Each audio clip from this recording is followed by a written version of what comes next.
Up to 73 MoUs were signed during TICAD VI as the Japanese business community sought growth opportunities in the African market. Kenya maximized on the forum to invite investment, especially those in line with the country's Vision 2030 growth agenda.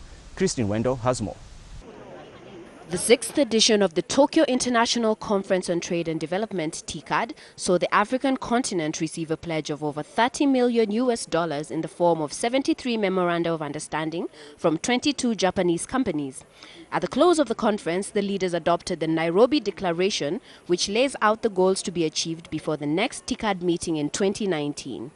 I think we all have a reason to be proud, not just of the valuable insights that we have shared, but crucially, of the tangible outcomes that we have agreed to.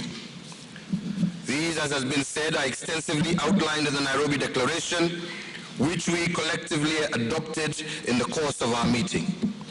The Declaration provides a blueprint for our continued engagement as stakeholders in this continent over the next 3 years. It encompasses a wide range of issues, from infrastructure to energy, to health systems, food security, regional cooperation, and the participation of the private sector in meeting these objectives. Through invigorated debate, we were able to indicate a concrete direction in the form of Nairobi Declaration and implementation plan by affirming our resolve to walk hand in hand forward so that a ray of sunshine epitomizing African growth will shine everywhere and every corner on the African continent. We were heartened by the presence of the private sector in all the sessions, providing valuable input.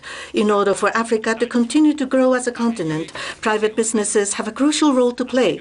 Thus, with your participation, TICAD VI has achieved an even greater result than the past meetings. Leaders at the forum also noted the importance of the private sector in the implementation of these goals, opting to work with existing institutions to maximize impact. We're also extremely encouraged by the focus and indeed the centrality that the private sector has been put into for this conference.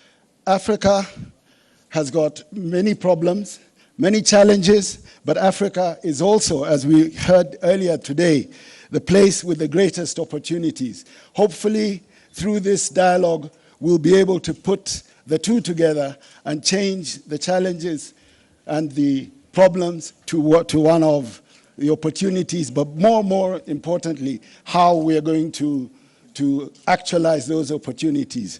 The confidence and trust in this conference is the participation of the private sector. We talk a lot, but if we don't have a mechanism of transforming the talk into execution, there is always a break. But this time, Japan committed to use existing institutions and also to play using its private sector. And we saw 22 agreements being signed by the private sector corporations of Japan on immediate investments. The government of Kenya and that of Japan identified 5 priority areas of cooperation. These are health, energy, infrastructure, education, and trade. In the infrastructure sector, Japan has pledged $10 million towards the construction of ports, roads, railway, and energy infrastructure. I think the biggest conversation has been on transformation of infrastructure in Africa. I think that is really number one. And the second one is the commitment of $1 trillion Kenya shillings equivalent for the first 1 year, with a possibility of $3 trillion within 3 years. And all the projects that we were signing for spans in infrastructure, particularly power generation, roads, railways, and more importantly, the Lamu port. So we are seeing Kenya will significantly benefit because we had ready projects that people could commit for. Also, I'm confident that maybe Kenya will be the biggest beneficiary. The Red Cross Society of Kenya has received a high-tech mobile clinic to improve accessibility of healthcare services in remote areas. This is among a number of commitments by private Japanese companies to provide healthcare equipment and medical training. We're very interested in the healthcare sector, and we are keen on the eradication of breast cancer, and that is why we came up with this mammography system And as we all are aware, if there's an early detection, we're able to cure breast cancer and stop the mortality rate. Another thing is that in West Africa last year there was an Ebola outbreak and 30,000 people affected by the Ebola. So we came up and produced a medicine called favipiravir, which works very well. And together, jointly with France, it's a company called Insum, we came up with this, this medicine. And with the help of the government of Japan, we gave this medicine to Guinea and provide, 2,000 of them, we provided 2,000 of that to Guinea. Of course, automotive business for us is a core business, but other than automotive business, we also going to expand our business domains. That's our policy and strategy. Now we are dealing with medical and pharmaceutical supplies as well through our child company. We now deal with those pharmaceutical and medical supplies in 22 countries in Africa. In line with the conference theme of moving from trade to investment, African leaders appealed to Japanese companies to invest in skills transfer and manufacturing industries to bridge the trade deficit. The volume of trade has been growing steadily over the last decade, from some 30 billion in 2006 to 92 billion in 2015.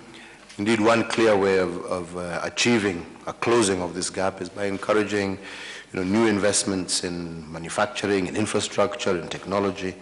And we would encourage Japanese firms to set up in Kenya with the idea of completing processing, so that we are now sending completely processed products as opposed to semi-processed products into the Japanese market. And I believe this will also give new opportunities for Japanese products to even deeper penetrate our region, using Kenya as a gateway, recognizing that we are also equally part of the East African community, COMESA, and ultimately we are working for a continental free trade area. So that manufacturing capacity would also increase and deepen market penetration for Japanese companies into the African continent. We started as a model case, Toyota Kenya Academy. Toyota Kenya Academy is to train people, first mechanic who can repair the cars. We started training those mechanics who works within our company. But since last year, we also started offering training to people who work with beyond our company. There are people who come from Nissan, Honda, and other companies.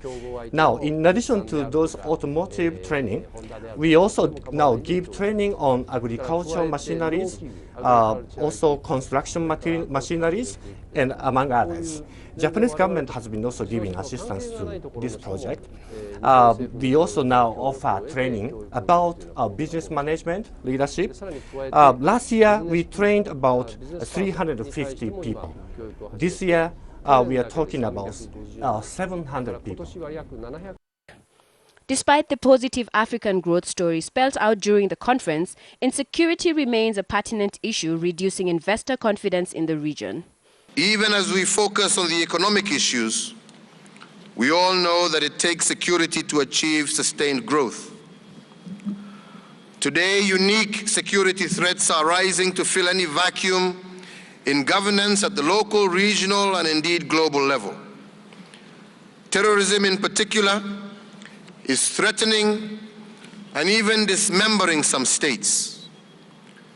Organizations practicing this illicit and savage form of violence are spreading their cells throughout the world. No country or region is immune or distant.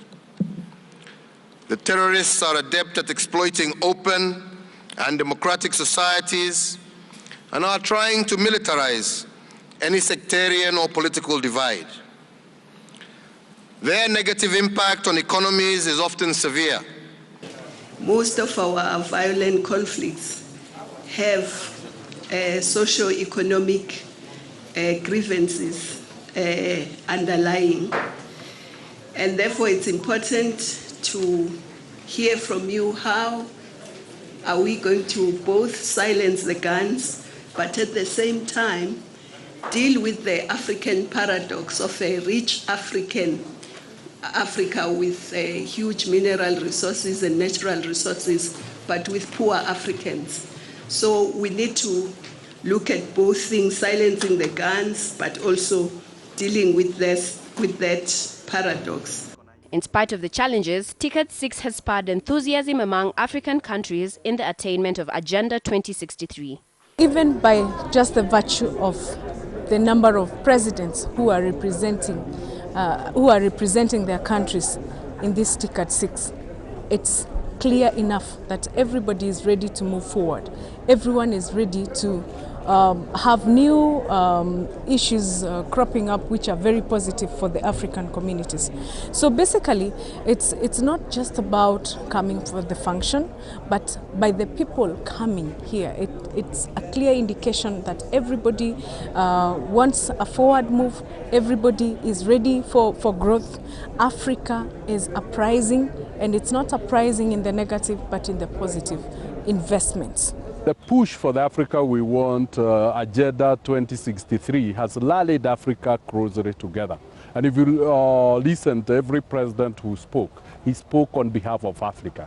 People have seen the bigger picture. And that really, again, Africa speaking one voice makes it, raises the stakes and raises its seriousness.